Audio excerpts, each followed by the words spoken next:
आप सभी को बहुत-बहुत नमस्कार।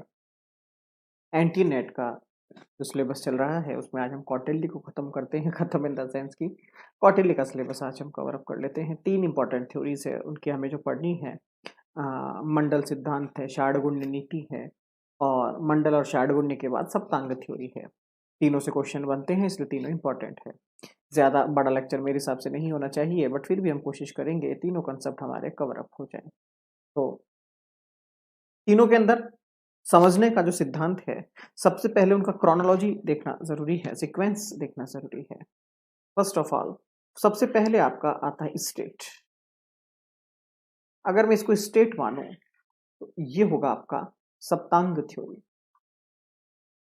सप्तांग theory of state according to Kautilya. राज्य का सप्तांग सिद्धांत। राज्य का सप्तांग सिद्धांत। एक राज्य है, एक स्टेट है, तो उस स्टेट का एक वर्किंग मॉड्यूल भी होगा, एक वर्किंग पैटर्न भी होगा, जिसके बिहाफ पे वो अपना एडमिनिस्ट्रेशन, अपनी पॉलिसीज, इंटरनल बात कर रहा हूँ, मैं एक्सटर्नल बात नहीं कर रहा हूँ। इंटरनल, क्योंकि मैंने एक गोला बनाया है, यहाँ पे देखेंगे आप, तो इंटरनल बात कर रहा हूँ मैं। इंटरनल सारी चीज़ों को वो डिस्कस करने की कोशिश करेगा, अपने स्टेट को चलाने की कोशिश करेगा। मीन्स संचालन की बात हो रही है, ठीक है।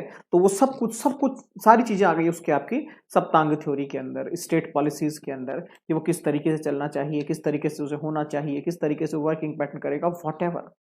वो सब कुछ सप्तांग थ्योरी में उसने राजा का लेवल, राजा का इंपॉर्टेंस, राजा की रिस्पॉन्सिबिलिटीज, राजा का लिंकअप, राजा और जनता का लिंकअप, राजा की जिम्मेदारियां, वो सब कुछ सप्तांग थ्योरी में देने की कोशिश की। बेसिकली उसने स्टेट के अंदर एक राजा, उसके मंत्री, उसकी ट्रेजरी, उसकी पॉपुलेशन, उसका फोर्ट, इन सभी के बीच में एक लिंक दिखाने की कोशिश की, जिसका नाम था सप्तांग थ्योरी।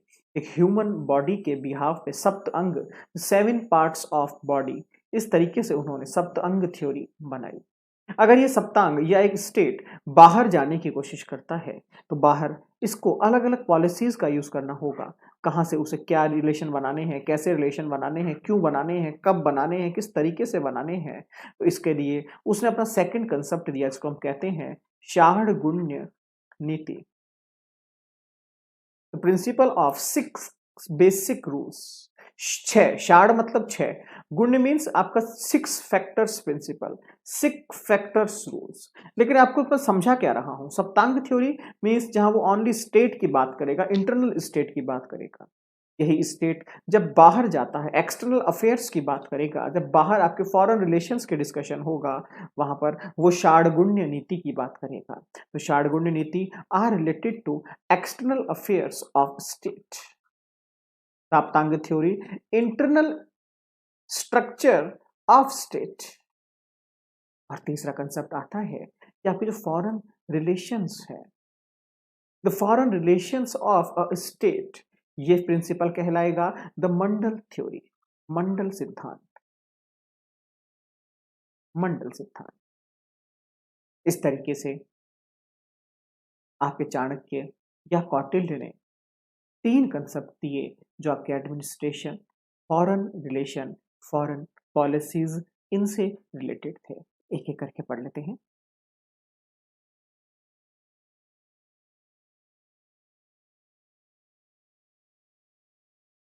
सप्तांग थ्योरी फर्स्ट है आपकी सप्तांग थ्योरी।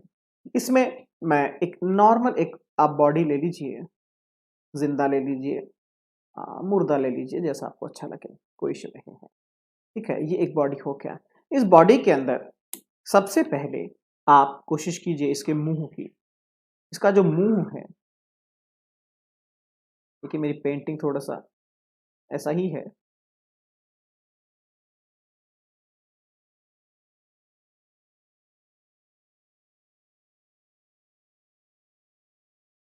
ये एक ड्रैगन बना दिया मैंने आपके आगे, इसकी आंखें नहीं बनाई, ठीक है। ये मैंने आपका एक ड्रैगन बना दिया, ठीक है। बेसिकली मैं मुंह की बात क्यों कर रहा हूं, क्योंकि सप्तांग थ्योरी जो है वो शिखा इस चोटी से स्टार्ट होती है, और लोअर पार्ट के अंदर जो आपके पैर हैं, जो आपने स्ट्रक्चर देखा था, ये जो आपके पैर हैं, यहां तक ये खत्म होती है।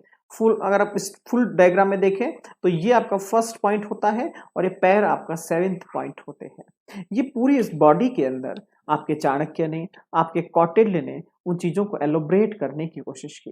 बेसिकली चाणक्य का ये मानना था कि जैसे आपका आपका जो 7 अंग हैं बॉडी के, जैसे एक दूसरे से रिलेटेड रहते हैं, जैसे कि एक दूसरे से जुड़े हुए रहते हैं, वो क्यों हैं?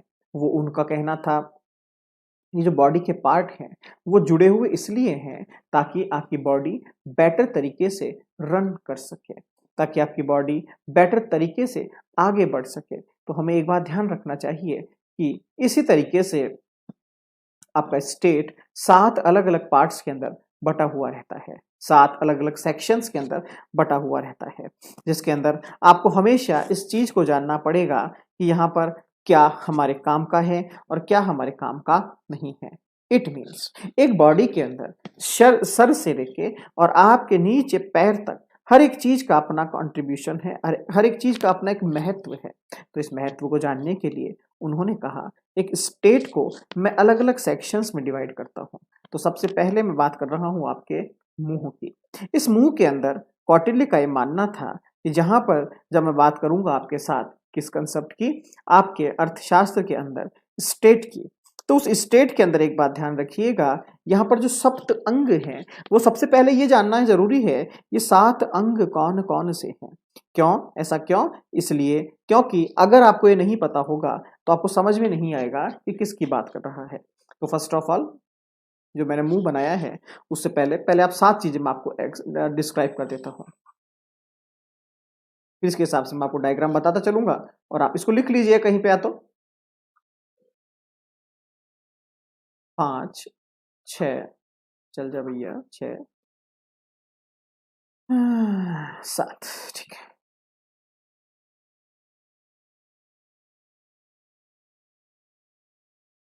फर्स्ट सबसे ऊपर आता है द स्वामी, ठीक है, इसको आप पिलर्स ऑफ स्टेट भी कह सकते हैं, स्वामी। देन सेकंड पे आता है आपका अमात्य, मैं बताऊंगा अभी टेंशन मत लीजिए, लिखते रहिए पहले जस्ट आप। द थर्ड जनपद, पहले मैं आपको साथ के साथ लिखवा रहा हूं फिर आपको समझाऊंगा किसकी बात कैसे हो रही है सप्तंग में। देन द दुर्ग, देन कोश,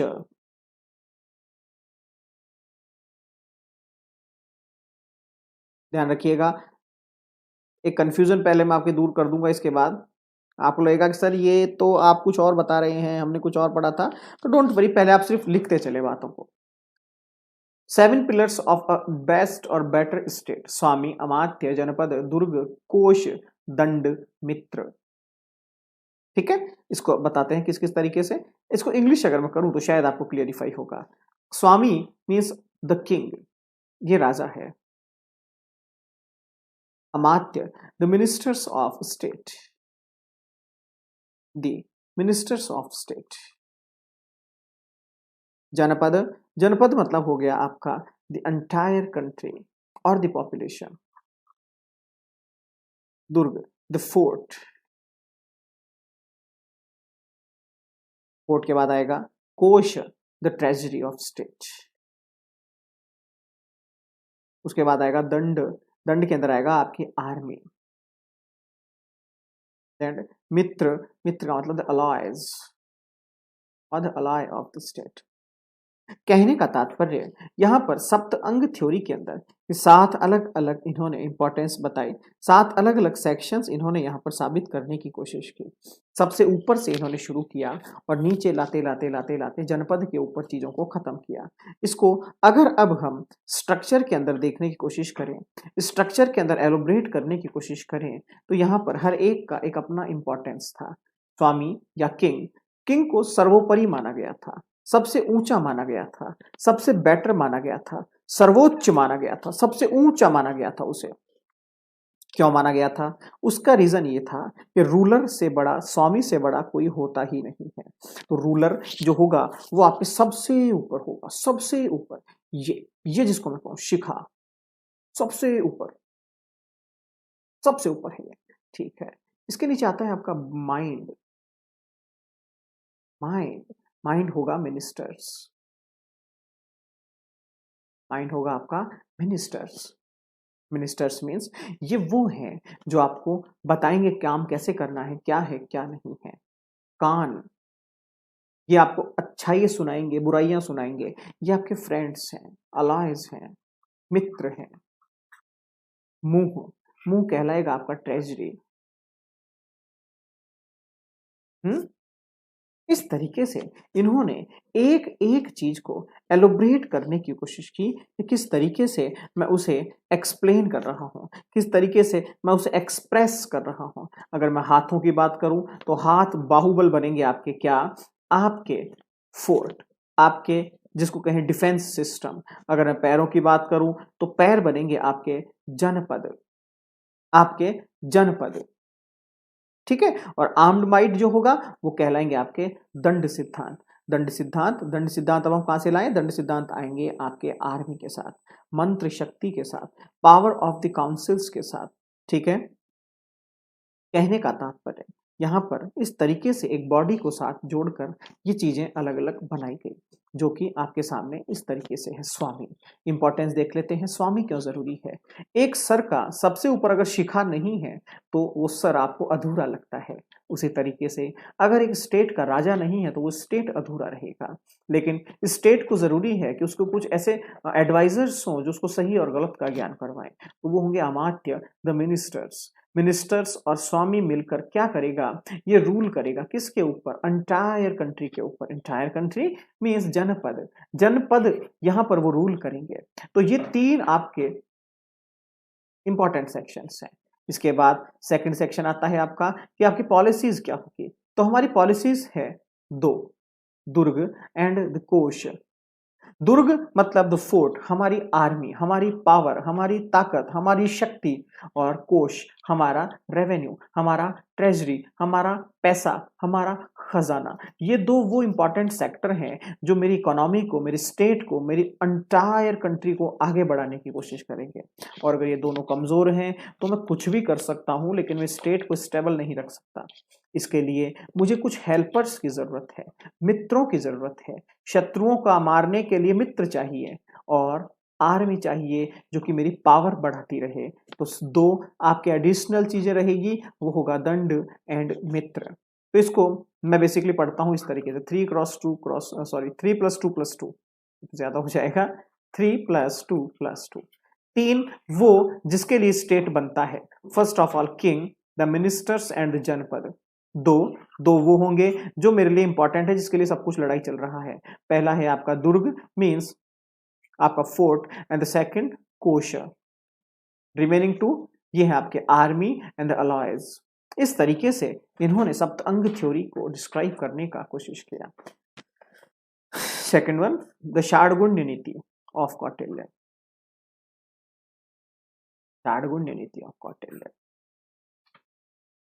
6 अलग अलग तरह के गुण होंगे, 6 अलग अलग तरह के कंसेप्ट होंगे। 6 अलग अलग तरह के कंसेप्ट इन द सेंस कि जरूरी नहीं है कि सामने वाले के साथ हम कैसा बिहेवियर करें। सामने वाला इन द सेंस इसको आप अपने अपने अपने अपने जीवनी के ऊपर उतार कर देखिएगा, अपने लाइफ पर उतार कर देखिएगा। आपका एक पड़ोसी है जिसके साथ आपके रिलेशन अच्छे हैं या बुरे हैं, I don't know, what ever जो भी है आपके रिलेशन, लेकिन इस षाडगुण्य नीति को आप अप्लाई करते चलिएगा। जैसे जैसे मैं बोलता चलूँ वैसे वैसे अप्लाई करते चलिएगा। उससे फायदा क्या होगा? उसका फायदा ये होगा कि आपको समझ में आ जाएगा कि षाडगुण्य नीति मीन्स व्हाट। प्रैक्टिकल चीजें हैं, इसको हम हाइपोथेटिकल नहीं पढ़ सकते हैं। तो 6 अलग अलग तरह की चीजें, मैं क्या करूं, मैं क्या ना करूं, क्या नहीं करना चाहिए, क्यों करना चाहिए, किस तरीके से करना चाहिए, ये सब चीजें वहां पर उन्होंने बताई गई। तो देखिएगा, सबसे पहले आप जब किसी के पास जाते हैं तो सबसे पहले हम लड़ाई की बात नहीं करते हैं, सबसे पहले हम बात करते हैं संधि, फ्रेंडशिप। भैया 100 रुपए लेके माफ करो ना यार, खड़े लड़ाई वड़ाई माफ करो, गांधी जी को याद करो, है ना। ऐसे बचपन में हम बोलते थे लड़ाई लड़ाई माफ करो, गांधी जी को याद करो। तो पहले दोस्ती कर लेते हैं, संधि कर लेते हैं। आपने कहा भैया मुझे 10 जमीन चाहिए, 10 जमीन, 10 रुपए ले लो, 50 रुपए ले लो, 100 रुपए ले लो, 100 जमीन ले लो, 1000 ये ले लो, वो ले लो, लेकिन लड़ाई माफ करो। कौटिल्य कहते हैं लड़ाई से फायदा किसी का नहीं है, नुकसान सभी का है। तो शुरुआत में हमें कोशिश करनी चाहिए कि हमारे पड़ोसी के साथ हमारी लड़ाई ना हो। अगर हाथ जोड़ने से काम चल रहा है तो हाथ जोड़ के काम चला लो। अगर वो कहे कि मुझसे बात मत करना आज के बाद, तो ठीक है बात नहीं करेंगे, बात इतनी ही तो बात है, काम खत्म। बट लड़ाई से दूर रहने की कोशिश करो। संधि का मतलब है किसी ना किसी चीज के ऊपर एक मिडिल पाथ आप बनाइए। उसको लगता है कि ऐसा हो जाए तो मैं खुश हूं, आपको लगता है ऐसा हो जाए तो मैं खुश हूं, व्हाट, दैट्स इट, बात खत्म। तो ये संधि, संधि का मतलब दोनों को जोड़ना, दोनों के मनमुटाव जो है, डिस्प्यूट्स जो है, उन्हें खत्म करना, इसका नाम था संधि। सेकंड, हो सकता है कई बार कंडीशन ऐसी बन जाए कि आपको फाइट करनी ही पड़ेगी, आपको फाइट करनी ही पड़ेगी। अब भैया कोई उपाय नहीं है, अब कोई रास्ता नहीं है, है? तो इसके लिए उन्होंने कहा कि जरूरी नहीं है कि हम युद्ध करें। तो कौटिल्य कहते हैं कि हमें इसके लिए कुछ और ऑप्शंस ढूंढने चाहिए कि यार अब सामने वाली पार्टी तो मान नहीं रही, सामने वाली पार्टी कह रही है कि भैया मैं आपकी बात नहीं मानूंगा, अब चाहे आप कुछ भी कर लो, अब आप चाहे कुछ भी कर लो, अब मुझे आपकी बात माननी ही नहीं है। तो कौटिल्य ने कहा कि अगर ऐसी कंडीशन है तो आप फिर युद्ध कर लेना। सबसे पहले आपका एक्सट्रीम पॉजिटिव संधि, सेकंड एक्सट्रीम नेगेटिव युद्ध, द वॉर, युद्ध। युद्ध के अंदर भी उन्होंने कहा कि आपके पास 4 तरह की आर्मी होनी चाहिए, सेना के 4 पार्ट्स उन्होंने बताए, ठीक है? पैदल सैनिक, हाथी होने चाहिए, घोड़े भी होने चाहिए, और रथ के ऊपर सैनिक भी होने चाहिए। अब आप कहेंगे घोड़े और रथ में क्या डिफरेंस है? डिफरेंस है, रथ मीन्स उसके पास हथियार ज्यादा है, उसके पास वेपन्स की क्वांटिटी और क्वालिटी ज्यादा है। क्यों? क्योंकि उसके पास हथियार रखने की जगह है। घोड़े पे चलने वाला लिमिटेड वेपन्स के साथ अटैक कर सकता है, लेकिन रथ पे चलने वाला बहुत सारे वेपन्स के साथ अटैक कर सकता है। 4 तरह की आर्मी हो गई। उसके लिए इन्होंने कहा हमें चारों आर्मी को स्ट्रांग करना है और युद्ध कर देना है। अब इसके अंदर उन्होंने ये कहा कि सबसे ज्यादा जो महत्व था उस वक्त, कौटिल्य ने कहा सबसे ज्यादा जरूरी है राजा को कि अपनी आर्मी के अंदर वो एक चीज के ऊपर हमेशा ध्यान रखे, आपका जो पावर ऑफ एलिफेंट्स है, हाथी बल जो है आपका, हाथी दल जो है आपका, हाथी बल जो है आपका, ये सबसे ज्यादा सुप्रीम है, ये हाईएस्ट पावरफुल है। आपने देखा भी होगा पुराने जमाने की पिक्चरों के अंदर या पुराने जमानों की फाइटिंग के पिक्चरों के अंदर, जो राजा थे वो ऑलमोस्ट हाथी के ऊपर बैठकर युद्ध लड़ा करते थे। उसका रीजन था, पहली बात तो हाथी किसी को आपके पास आने नहीं देता, हाथी की हाइट बहुत होती है, तो आप हाथी के ऊपर बैठे हुए राजा का अटैक नहीं कर सकते जल्दी से। तीसरी बात, हाथी अपने आप में इतना आपका अग्रेसिव होता है कि वो अगर उसकी कोई सूंड या पूंछ आप पे लग गई तो आप वैसे फेल हो जाएंगे। तो हाथी सबसे ज्यादा सेफेस्ट एनिमल उस वक्त माना जाता था, और हाथी शांत भी होता है, आराम से मस्ती से चलता है अपने से, तो राजा को कोई दिक्कत नहीं होती थी। तो हाथी दल, हाथी बल आपकी बड़ी पावर हुआ करता था। उन्होंने कहा हाथी बल के ऊपर आपको काम करना चाहिए। इसके अंदर मान लीजिए आप जीत जाते हैं, तो कौटिल्य ने कहा ये विक्ट्री 3 तरीके से आपको एलोब्रेट की जाएगी।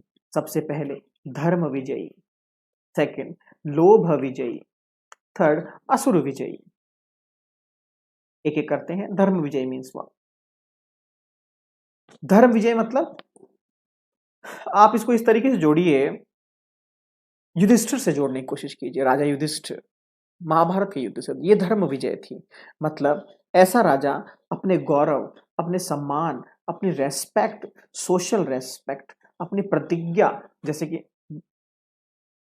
भीमसेन ने या भीम ने प्रतिज्ञा ली थी कि मैं द्रौपदी के जो बाल हैं उनके जब तक मैं वो खून नहीं लगा दूंगा तब तक मैं शांत नहीं बैठूंगा, है दुशासन की छाती का खून मैं उस पर लगाऊंगा। ये प्रतिज्ञा हो गई। तो जहां प्रतिज्ञा हो, जहां पर एक आपका रेस्पेक्ट की बात हो, जब तक मैं उसे अचीव नहीं कर लूं तब तक मैं विक्ट्री नहीं मानूंगा, ये धर्म विजय थी। यहाँ पर राजा पैसे की लड़ाई नहीं करता, यहाँ पर राजा रेस्पेक्ट की लड़ाई करता है। लोभ विजयी, यहाँ पर आपका लालच आ गया, धन, पैसा, स्त्री, जो भी हो, ये सब कुछ मुझे अगर मिलेगा तो ही मैं लड़ाई को फ्री करूंगा।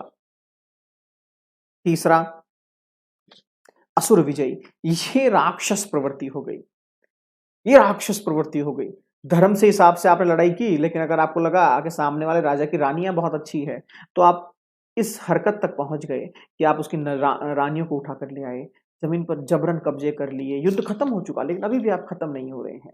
असुर प्रवृत्ति, गलत काम कर रहे हैं, इसको असुर प्रवृत्ति माना। चाणक्य ने कहा सबसे एक्सट्रीम और सबसे बेस्ट जो होता है वो होता है धर्म विजयी, और एक राजा को हमेशा धर्म विजय के ऊपर काम करना चाहिए। ठीक है। थर्ड, चाणक्य ने कहा जरूरी नहीं है हर बार हमें युद्ध ही करना पड़े। अगर बिना युद्ध के कभी आपका काम लगे चल जाएगा, तो हमें यही कंडीशन करनी चाहिए, युद्ध ना हो। मतलब शत्रु के कर्मों का नाश यान से ही हो जाएगा, तो हमें यान की ही कोशिश करनी चाहिए। इसके अंदर करना क्या है? करना कुछ नहीं है कि हमें देखना है कि शत्रु जो है वो, यान का मतलब हो गया गाड़ी, गाड़ी का मतलब हो गया कि अपने दुश्मन को गलत गाड़ी में बिठा दो और उसको भेज दो, काम खत्म हो गया। किडनैपिंग जैसा मतलब। अब इसको समझने की कोशिश कीजिए।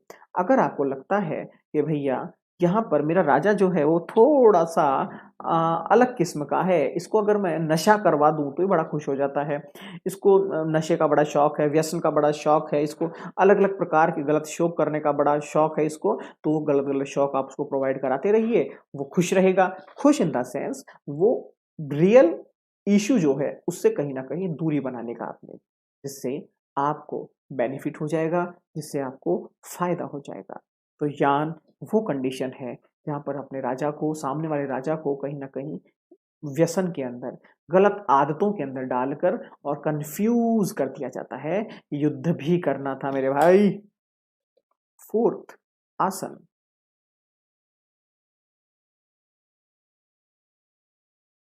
इसके लिए क्या करना है? आसन मतलब बैठना। आप इंतजार कीजिए शेर की भांति। जैसे शेर एक जगह पर बैठकर इंतजार करता है मौके का, जब मौका आता है वो उस पर हमला कर देता है। भेड़ के, भैंस के, बकरियों के झुंड के अंदर शेर एक साथ नहीं घुसता। शेर पूरे झुंड में उस जानवर की तलाश करता है जो सबसे ज्यादा कमजोर है, और जैसे ही वो जानवर शेर को मिल जाता है, शेर उस पर अटैक कर देता है। पूरे झुंड में से वो वही ढूंढता है जो उसके कमजोर है और उसके हमले को सहन कर जाएगा। खर मतलब हमले को सहन नहीं कर पाएगा, मर जाएगा। तो वो आसन, राजा को जब लगता है कि मैं युद्ध नहीं कर सकता अभी, मेरे पास ताकत नहीं है, तो उसको एक जगह पर बैठ जाना चाहिए और कोशिश करनी चाहिए जब मेरा समय आए तब मैं अटैक करूं। आसन के बाद आता है संश्रय।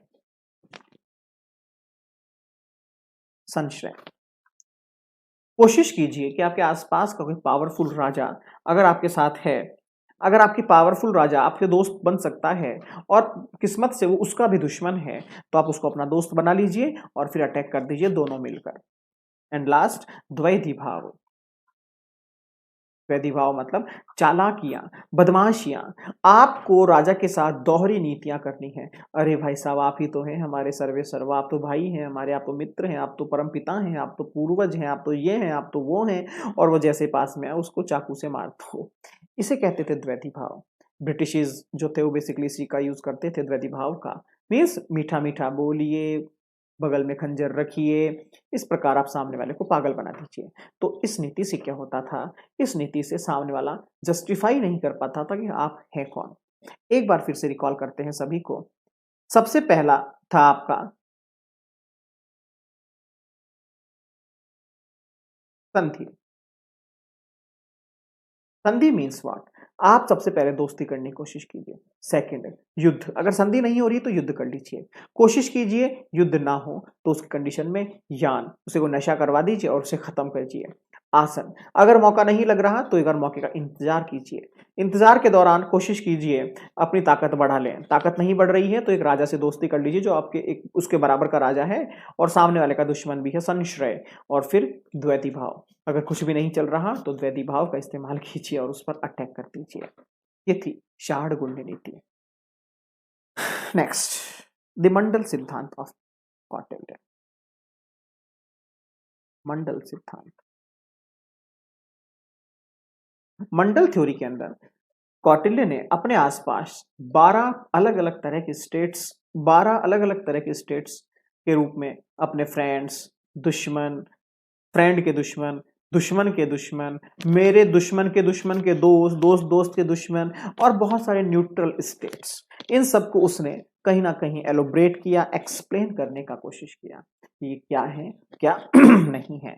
इट मीन्स ये 12 स्टेट्स जो थे, सारे के सारे स्टेट वो नहीं थे जो हमेशा एक्टिव रहेंगे। एक बात ध्यान रखिएगा, ये सारे स्टेट लगभग वो हैं जो हो सकता है आपके साथ हो सकता है आपके साथ ना हो। तो ऐसी कंडीशन में आपको चेकआउट ये करना था कि ये स्टेट्स कहना क्या चाहते हैं। तो कौटिल्य ने कहा कि हमारे पास 12 अलग अलग तरह के स्टेट्स हो सकते हैं। फर्स्ट, विजिगिशु। विजिगिशु विजिगिशु का मतलब हो गया, ये पूरे के पूरे मंडल सिद्धांत के बीच में सबसे सेंटर का स्टेट हुआ करता था। सबसे सेंटर का। क्यों? ये मान लीजिए आपका स्टेट है। विजिगिशु मतलब ये आपका स्टेट है जो कोशिश करता है हमेशा एक्सपेंड होने की, विस्तार करना इसका नेचर है, विस्तार करना इसकी पॉलिसीज है, और इसी के आधार पर हमने पूरा मंडल थ्योरी खड़ा किया है। विजिगिशु, द कंसेप्ट ऑफ विजिगिशु और स्टेट जिसका नाम है विजिगिशु। विजिगिशु स्टेट वो था जिसको सेंट्रल स्टेट माना जाता था, सबसे केंद्र का स्टेट, जिसकी मैं चर्चा यहाँ पर करना चाहता हूँ। विजिगिशु के सामने वाला जो राज्य होगा वो होगा उसका शत्रु, उसका दुश्मन, इसका नाम होगा अरि। अरि मीन्स इसके एक सामने होगा आपका शत्रु जिसका नाम होगा अरि, और इसके एक तरफ होगा जो आपका मित्र होगा जिसका नाम होगा मित्र। दूसरा, अरि मित्र। अरि मित्र, दुश्मन का दोस्त, ये मेरा दोस्त होगा। मित्र, मित्र, मित्र का जो मित्र होगा वो भी मेरा दोस्त होगा। अब ये सीक्वेंस इसी तरीके से आगे चलता जाएगा। उसके बाद मेन जो स्टेट्स आएंगे 6 नंबर के बाद, वो स्टेट आएंगे कुछ इस तरह के, देखिएगा।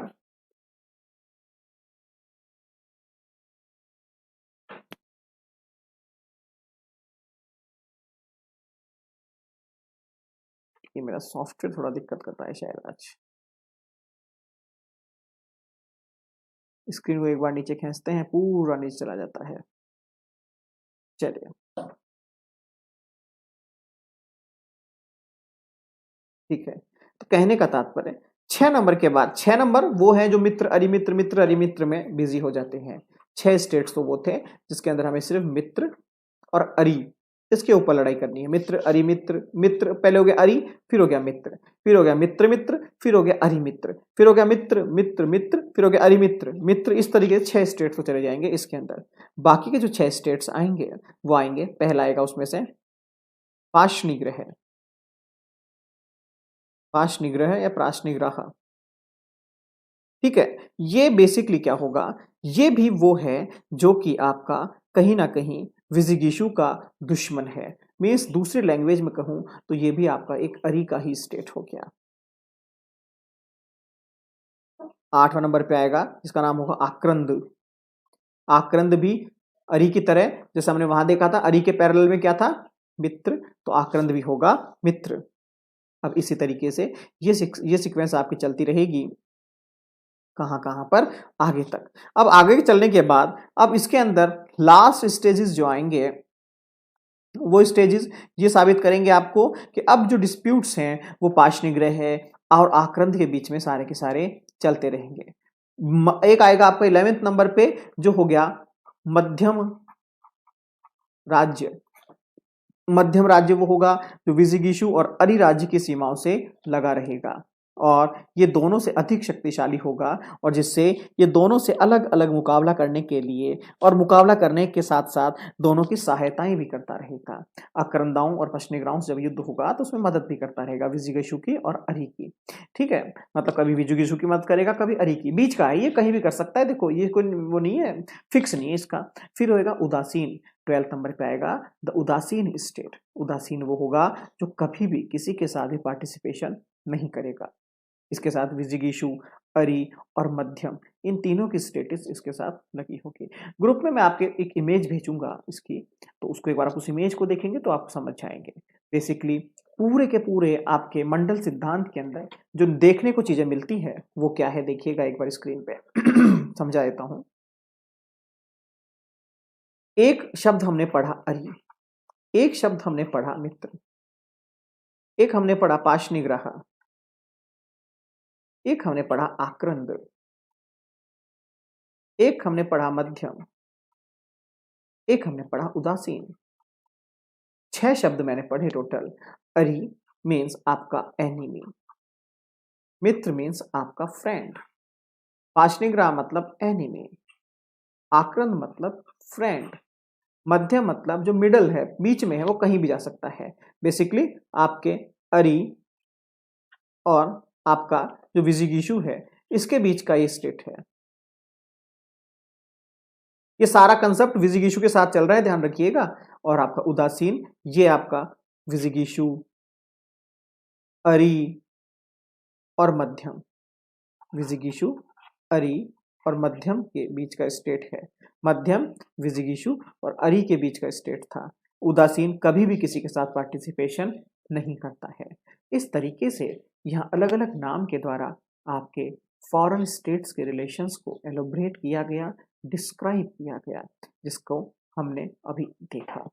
कल वैसे तो हमारे यहाँ पर जयपुर में एक एग्ज़ाम है, बड़ा एग्ज़ाम है, राजस्थान पुलिस का एग्ज़ाम है। बेसिकली कांस्टेबल पोस्ट के लिए बड़ी वैकेंसी थी, काफ़ी सालों बाद उसका एग्ज़ाम हो रहा है आई थिंक। तो may be possible, I am not sure, मैं भी तय नहीं कर सकता हूँ कि जहाँ तक इन मुझे आउटपुट मिल रहा है या जो लोग बता रहे हैं कि आने वाले टाइम में 2 दिन तक, इट मीन्स कुछ लोग तो संडे तक कह रहे हैं, 6, 7, 8 को इंटरनेट सेवाएं जयपुर में बंद रहेगी और कंप्लीट बंद रहेगी जब तक एग्जामिनेशन नहीं हो जाता 8 तारीख तक। तो ऐसे में अगर कोई रहा इंफॉर्मेशन तो उसमें मैं इन्फॉर्मेशन भी आपको दे पाऊंगा, तो रात को 12, साढ़े 12, 1 बजे इन्फॉर्मेशन दे पाऊंगा, वो भी अगर किसी तरह से नेट हो गया तो। अदरवाइज मुझे नहीं लगता, अगर ऐसा हुआ तो मे भी पॉसिबल, मैं पहले कह रहा हूँ आई एम नॉट श्योर, मैं श्योर नहीं हूँ, बट अगर ऐसा हुआ तो क्लासेस डिस्टर्ब रहेगी आपकी अगले 2 से 3 दिन तक, और ऑनलाइन किसी तरह का कन्वर्सेशन मैं आपसे नहीं कर पाऊंगा।